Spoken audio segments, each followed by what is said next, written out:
Topic क्या है? Angle between two lines. ठीक है, आपका टॉपिक है एंगल बिटवीन टू लाइन्स। ये दो लाइन्स के बीच का आपको एंगल निकालना है। ठीक है, बहुत ही इजी टॉपिक है। पूरा का पूरा मैं तो बार बार यही रिपीट करता हूँ कि अगर आपने वेक्टर मन से पढ़ा है तो पूरा स्ट्रेट लाइन 3D जो भी है वो पूरा वेक्टर पे ही एक्सप्लेन हो जाएगा, कहीं कोई दिक्कत नहीं आएगी। कोई बहुत खास नए फार्मूले एक दो आएंगे वो याद करना है, अदरवाइज मैक्सिमम चीज़ तो आपको बिना याद किए वेक्टर के कॉन्सेप्ट पे निकल जाएगा। क्या है?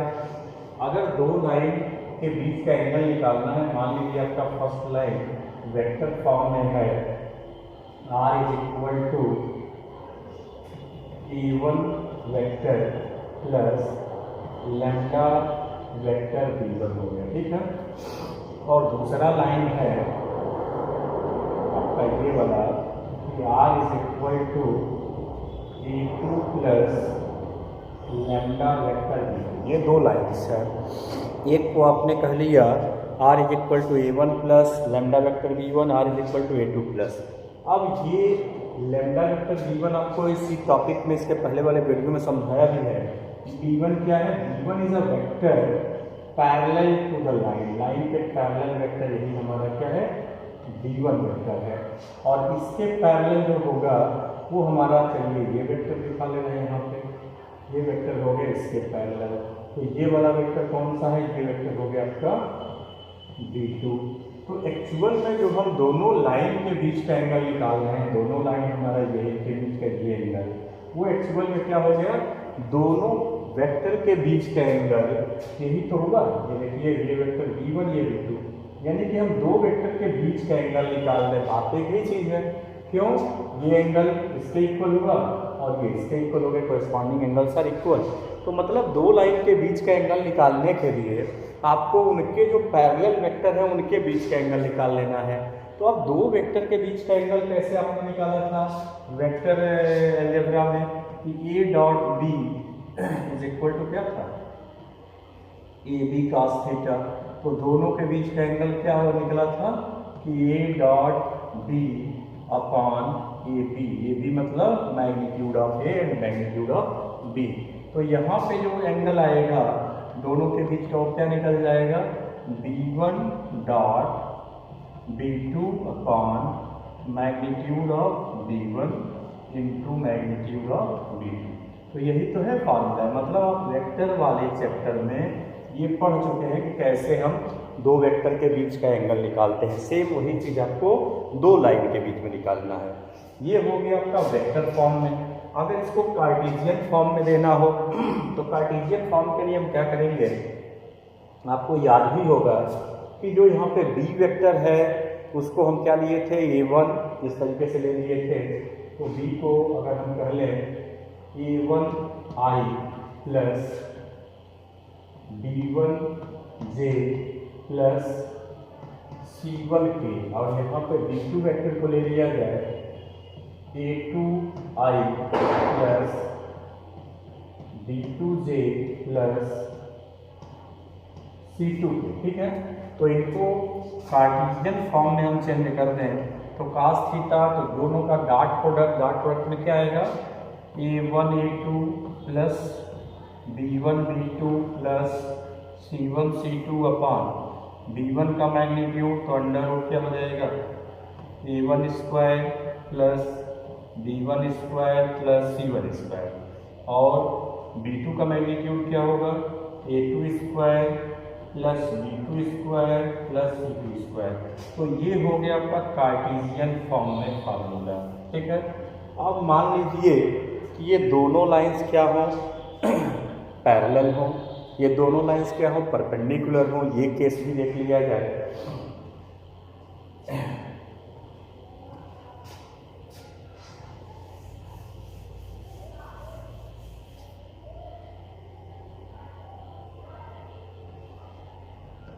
Case first, if line first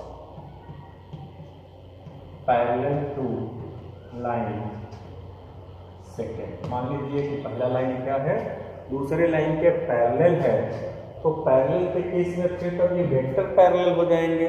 अब दो वेक्टर पैरेलल होने का कंडीशन क्या था भाई, तो दो वेक्टर अगर पैरेलल होंगे तो v1 इज इक्वल टू क्या हो जाएगा, लैम्डा v2। पैरेलल केस के लिए आपने पढ़ा था कि if two vectors are parallel तो vector A is equal to क्या कहा था, लैम्डा वेक्टर बी।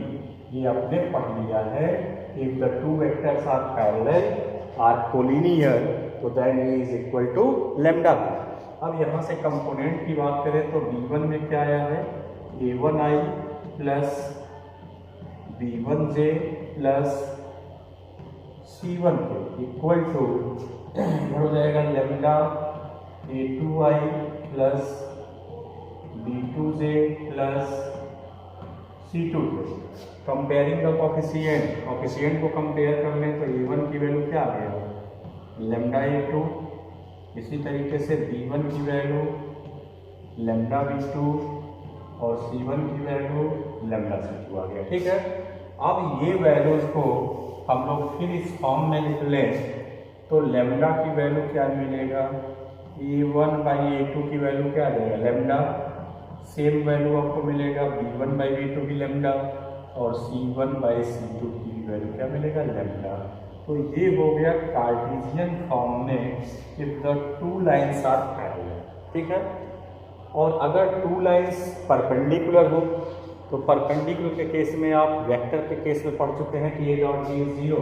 ठीक है, तो इसको हम यहाँ देख लेते हैं इस साइड में कि if the first line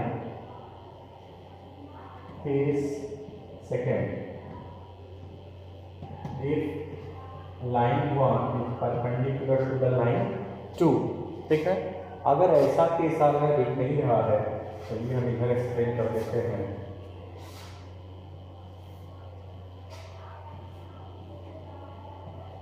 case second,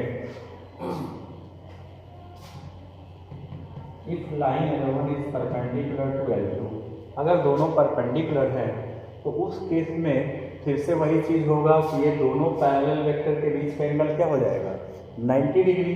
तो अभी भी आपने निकाला था कि कास थीटा, थीटा की वैल्यू क्या हो गया, 90 डिग्री इक्वल टू आपने निकाला था a1 a2 plus b1 b2 plus c1 c2 divided by under और अंडर दो अंडर रूट भी थे, इसको नहीं लिख रहे हैं क्योंकि अभी क्रॉस मल्टीप्लाई में क्या होगा, ये खत्म हो जाएगा। ठीक है, कास 90 की वैल्यू क्या होती है, कास 90 की वैल्यू 0। ठीक है, कास 90 की वैल्यू क्या हो गया, 0। तो ये हो गया आपका a1 a2 plus b1 b2 plus c1 c2 upon root में चाहे जो भी हो, जब क्रॉस मल्टीप्लाई करोगे तो ये क्या हो गया, finally 0।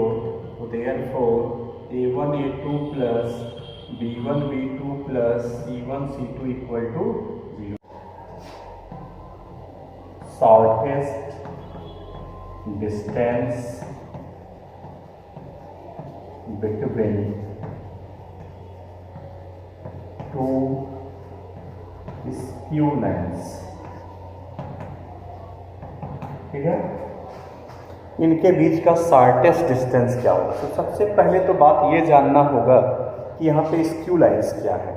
To lines are set to be skew lines if they lie in the different plane. अगर वो दोनों डिफरेंट प्लेन में लाई करें तो हम ऐसे लाइन्स को क्या बोलेंगे, स्क्यू लाइन्स बोलेंगे। ठीक है, मतलब देख लीजिए यहाँ पे पहला लाइन क्या है, L1 किसी और प्लेन में लाई कर रहा है, दूसरा किसी और प्लेन में, और दोनों इंटरसेक्ट भी नहीं करेंगे। ठीक है, that lie in the different plane and do not intersect are called the skew lines. ठीक है, अब इनके बीच का हमें क्या निकालना है, शॉर्टेस्ट डिस्टेंस निकालना है। तो शॉर्टेस्ट डिस्टेंस निकालने के लिए हम पहले ये काम कर लें कि यहाँ पे सब कुछ नोट कर लिया है कि L1 लाइन क्या है। L1 line is R is equal to A1 plus lambda B1। ठीक है, A1 से पास कर रहा है। और सेकेंड लाइन जो L2 है वो R is equal to A2 plus lambda V2, ये हमारे दोनों लाइन हैं। पहला लाइन A1 पॉइंट से पास कर रहा है जिसको हम ये लिखे हैं, और यहाँ B पॉइंट से पास कर रहा है जिसका पोजीशन वेक्टर क्या है, A2 है। अब पता है कि कोई भी लाइन जो किसी पॉइंट से पास करेगा किसी वेक्टर के पैरेलल होगा, तो पैरेलल वेक्टर टू B1 है और ये पैरेलल वेक्टर टू B2 है। ठीक है, अब हमको इनके बीच का परपेंडिकुलर डिस्टेंस, शॉर्टेस्ट डिस्टेंस निकालना है। शॉर्टेस्ट डिस्टेंस क्या होगा, दोनों के बीच का परपेंडिकुलर डिस्टेंस। चलिए, हमने एक ऐसा पॉइंट यहाँ पे ज्वाइन कर लिया जो इस पे भी परपेंडिकुलर है, इस पे भी परपेंडिकुलर है। अब एक्चुअल में परपेंडिकुलर डिस्टेंस जो होगा वो इस AB पॉइंट, हमें ये पॉइंट तो पता नहीं है P और Q क्या है, ये तो हमने अपने मन से लिया हुआ है। ठीक है, बस ये एग्जाम्पल लिया कि ये परपेंडिकुलर है। तो अब देखा जाए कि A और B पॉइंट तो पता है, इनका जो प्रोजेक्शन इस पे आएगा वही शॉर्टेस्ट डिस्टेंस है परपेंडिकुलर लाइन पे।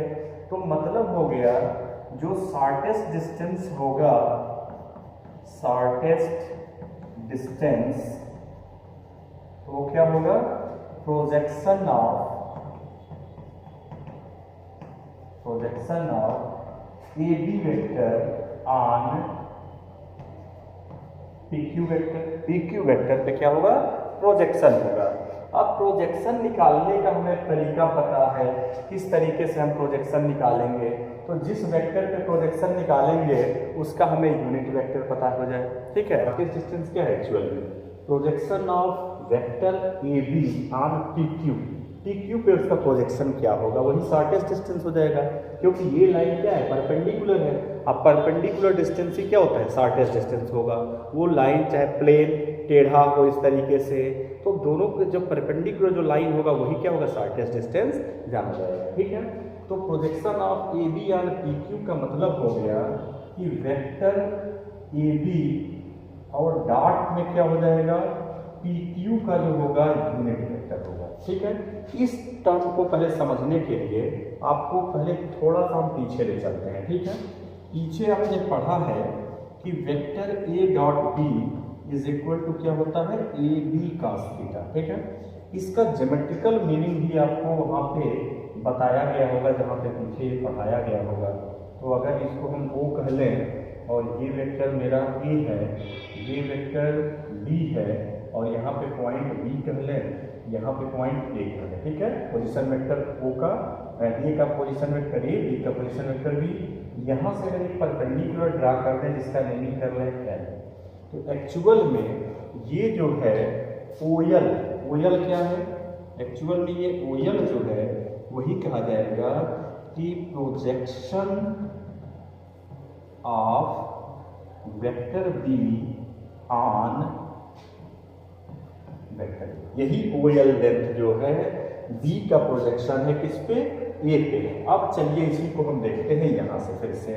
तो देयरफॉर ये अगर आपको बात समझ में आ रही है कि हाँ भाई इसका प्रोजेक्शन इस वाले वेक्टर पे है, तो अब हम A डॉट B की वैल्यू निकालें तो हम लिख सकते हैं इसको A into D cos theta, ऐसा लिखा जा सकता है।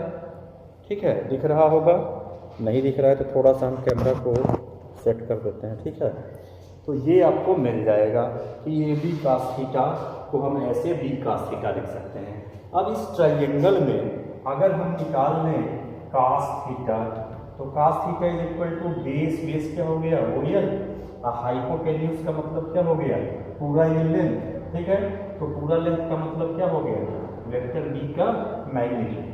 मतलब OL कितना आ गया बताइए, तो देयरफॉर आप कह सकते हैं कि OL की वैल्यू आ गया B cos थीटा, यही तो आया OL की वैल्यू। OL की वैल्यू क्या आ रहा है, B cos थीटा। मतलब ये B cos थीटा जो है ये OL है। ठीक है, इसका अब इस डिफिनीशन में हम ये वर्ड यहाँ पे इंट्रोड्यूस कर दें। ठीक है, तो इसको इंट्रोड्यूस करेंगे तो हम ऊपर से एक दो लाइन इरेज करते हैं, तभी आपको ये धीरे धीरे टॉपिक क्लियर होगा।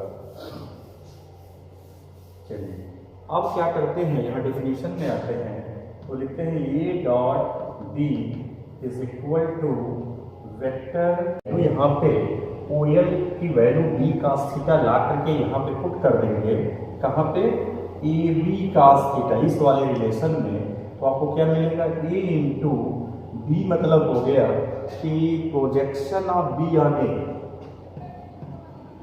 Projection of vector B on vector ए। तो इससे हमें क्या रिलेशन मिल रहा है, इससे मिल गया कि projection of vector B on vector A की वैल्यू हो गया A dot B divided by A. ये ए से क्या कर दिया, डिवाइड कर दिया।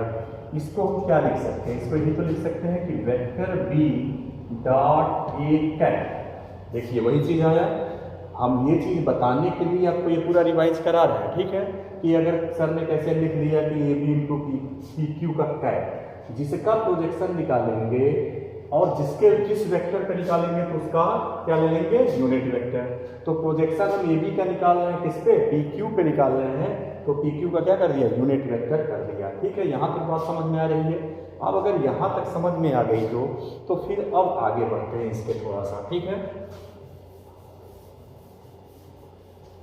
अब क्या कर रहे हैं कि यहाँ तक आप आ गए कि यूनिट वेक्टर हमको निकालना है। अब ये आपको पता है कि पी क्यू जो है वो परपेंडिकुलर किस पे है, पी क्यू वेक्टर जो है वो परपेंडिकुलर टू B1 है, एंड पी क्यू जो वेक्टर है ये आल्सो परपेंडिकुलर टू B2 है। ये दोनों वेक्टर पे परपेंडिकुलर है। परपेंडिकुलर होने का मतलब क्या हुआ, इसका मतलब ये हुआ कि, और पहले से ये चीज़ भी हम जानते हैं कि B1 cross B2 cross product में हम पढ़ चुके हैं कि ये जो वेक्टर होता है perpendicular to B1 and B1 cross B2 is also perpendicular to B2। इसके बारे में भी हम क्रॉस प्रोडक्ट में पढ़ चुके हैं कि ये वेक्टर यानी ए क्रॉस बी जो होता है ए पे ही परपेंडिकुलर होता है और ए क्रॉस बी बी पे ही परपेंडिकुलर होता है। तो यहाँ पे हम ये कॉन्सेप्ट वहाँ से ले लिए क्रॉस प्रोडक्ट से, ठीक है। अब आपने अभी भी कहा कि पी क्यू वेक्टर इसके परपेंडिकुलर है, पी क्यू वेक्टर इसके भी परपेंडिकुलर है, यहाँ पे भी वही बात कहा। इसका मतलब क्या है, इसका मीनिंग है कि P Q vector is parallel to B1 cross B2 vector, इसके क्या है, पैरेलल है। मतलब ये हो गया कि जो हमें पी क्यू वेक्टर का यूनिट वेक्टर निकालना है, ठीक है, डायरेक्शन निकालना है, तो मतलब हम इसका डायरेक्शन निकाल लें, इसका यूनिट निकाल लें। इस वेक्टर का जो यूनिट होगा, यूनिट वेक्टर, वही हमारे क्या होगा, पी क्यू का भी यूनिट वेक्टर होगा, क्योंकि दोनों का डायरेक्शन क्या है, सेम है, दोनों ही क्या है, पैरेलल है। तो अब हम देखते हैं इसका यूनिट वेक्टर क्या आएगा।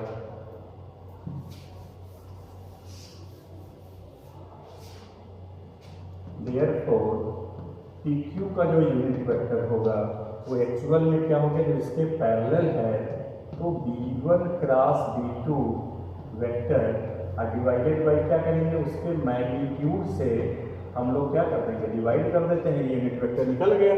तो जब ये यूनिट वेक्टर आ गया तो अब ये वैल्यू हम ला करके यहीं पुट करते हैं।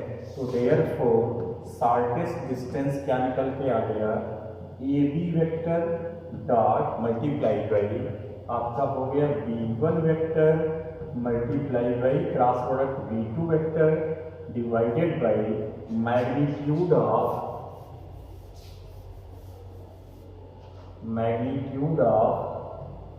B1 क्रॉस B2, ठीक है। अब शॉर्टेस्ट डिस्टेंस में हम ए बी की वैल्यू भी पुट करते हैं, तो ए बी वेक्टर यहाँ से निकालोगे क्या आएगा, A2 minus A1, A2 minus A1 vector A2 minus A1 dot product हो गया, ये हो गया B1 क्रॉस B2 और डिवाइडेड बाई आपका क्या आ रहा था, magnitude of B1 cross B2, ठीक है, ये आपका आ गया।